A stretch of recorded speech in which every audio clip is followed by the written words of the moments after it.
How often do we stop to consider the prevalence of e-banking fraud in Nigeria? As the digital revolution propels us forward, it's worth taking a moment to examine this important issue. E-banking, with all its convenience and efficiency, has unfortunately become a playground for cybercriminals. Hacking, identity theft, phishing, Trojans, service denial attacks, and account takeover are just a few of the tactics used by these digital outlaws. The borderless nature of the internet and the rapid growth of computer networks have only fueled the fire. This brings us to the crux of our discussion today: e-banking fraud prevention and detection in Nigerian banks.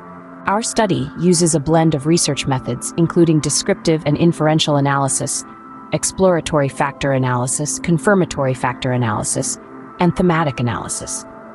Guided by the routine activity theory and fraud management lifecycle theory, we delve into the current nature, impacts, contributing factors, and prevention and detection mechanisms of e-banking fraud in Nigerian banking institutions. The findings are eye-opening.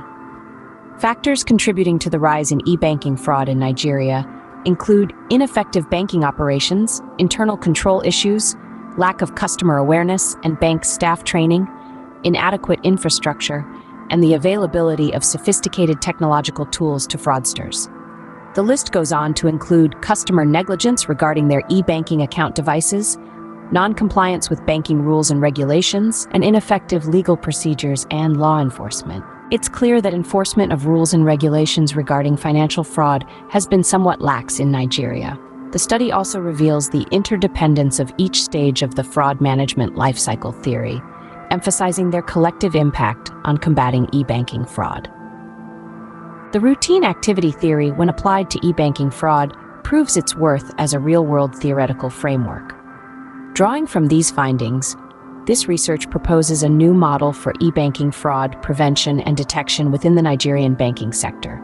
This model stresses the importance of technological mechanisms, fraud monitoring, effective internal controls, customer complaints management, whistleblowing, surveillance mechanisms, staff customer awareness and education, legal and judicial controls, and institutional synergy mechanisms in the banking systems. These findings have significant implications. They don't only affect academic researchers, scholars, and accounting practitioners, but also policymakers in financial institutions and anti-fraud agencies across both the private and public sectors. The study underlines the urgent need for a multi-pronged approach to combat e-banking fraud. It's a call to action for everyone involved in the financial sector. After all, the future of banking may very well depend on it.